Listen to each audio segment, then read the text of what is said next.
सोचो, अगर तुम्हें एक ऐसा महल मिले जो सालों से खाली पड़ा हो, झाड़ियों से घिरा हुआ, टूटी खिड़की, गिरती हुई दीवार और रात को उसमें से आती अजीब अजीब आवाज़। लोग कहते हैं उस महल में कोई नहीं रहता, लेकिन फिर भी उसके अंदर कदमों की आहट सुनाई देती।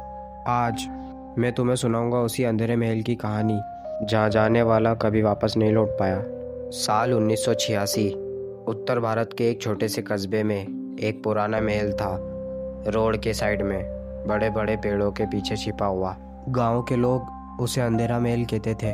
बुजुर्ग लोग कहते थे यहाँ एक टाइम पे एक राजा रहता था, बहुत अमीर और ताकतवर, लेकिन एक रात उसके पूरे परिवार को महल के अंदर ही मार दिया गया। तब से ये जगह श्रापित बन गई। दिन में लोग कभी कभी पास से निकल जाते, लेकिन सूरज ढलते ही कोई इस रास्ते का नाम भी नहीं लेता। ये 4 कॉलेज स्टूडेंट ये चारों हॉरर स्टोरी के बड़े शौकीन थे। एक रात उन्होंने डिसाइड किया कि अंधेरे महल की असली कहानी खुद जाके देखेंगे। रात के 11 बजे के आसपास चारों साइकिल लेकर महल की तरफ चले। सड़क पूरी सुनसान, सिर्फ ठंडी हवा और दूर से कुत्ते भौंकने की आवाज़। नेहा ने डर के कहा, यार सच में जाना जरूरी है क्या? सुना है लोग वहाँ से कभी वापस ही नहीं आए। रवि हंसा और बोला, अरे ये सब बकवास है, आज देख लेना, कुछ नहीं होगा। थोड़ी देर में उनकी साइकिल महल के बड़े से गेट के सामने रुक गई। लोहे का बड़ा गेट, पूरा जंगल, उस पे सूखी बेल चिपकी थी। जैसे ही वो गेट के पास गए, अंदर से एक ठंडी हवा का झोंका आया। समीर ने मजाक किया, स्वागत है दोस्तों भूतों के होटल में। वो हंसता ही था कि अंदर से एक हल्की सी घंटी बजने की आवाज आई। गेट खोलकर जैसे ही वो अंदर गए, सब थोड़ा सा रुक गए। फर्श पे टूटी हुई टाइल्स, दीवारों पे काली मोटी परत और छत से लटकता एक टूटा झूमर। पुराने फर्नीचर बिखरे हुए थे, जैसे किसी टाइम यहाँ जिंदगी थी। लेकिन एकदम सब रुक गया। किरण धीरे से बोली, मुझे लग रहा है कोई हमें देख रहा है। सबने इधर उधर देखा, लेकिन कोई नहीं था। वो एक बड़े हॉल में गए। बीच में एक टूटी कुर्सी रखी थी और बिना हवा चले वो कुर्सी खुद से हिलने लगी। नेहा चिल्लाई, ये कैसे हुआ? रवि ने एक्टिंग की, शायद चूहा होगा।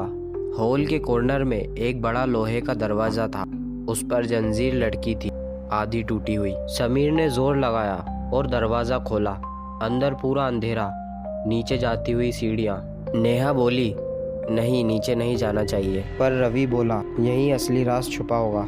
चारों ने मोबाइल टॉर्च ऑन की और नीचे उतरने लगे। अंदर से अजीब सी स्मेल आई। ऐसा लग रहा था जैसे वो स्मेल खून की हो। नीचे पहुंच के दीवार पे लाल रंग से लिखा था, जो अंधेरे महल में आया वो कभी बाहर नहीं गया। नेहा की सांसें तेज हो गई। ये किसने लिखा होगा?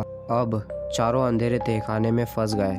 टॉर्च की रोशनी हिल रही थी और फिर दीवारों से फुसफुसाहट की आवाज आई, मत आना, वापस जाओ, यहाँ मौत है। किरण रो पड़ी, ये आवाज कहाँ से आ रही है?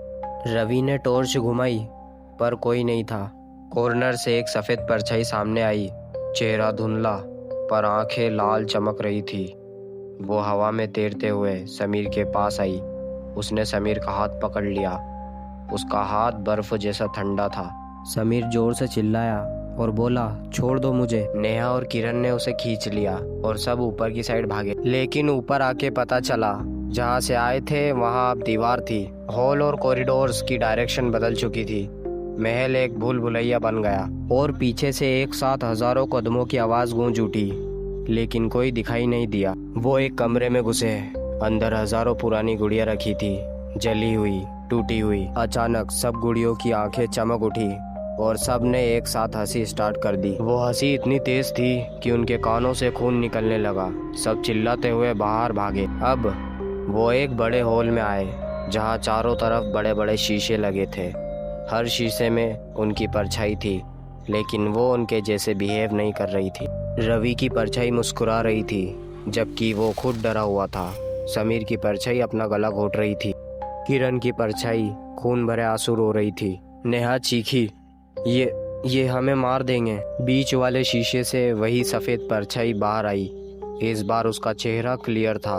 वो एक औरत थी, वही राजा की पत्नी। उसने धीरे से कहा, ये महल कभी मेरा घर था। मेरे पति ने काला जादू करके हम सबकी बलि दे दी। मैं हमेशा के लिए इस महल में कैद हो गई और अब जो भी यहाँ आता है वो वापस नहीं जाता। चारों ने एक साथ दौड़ लगाई।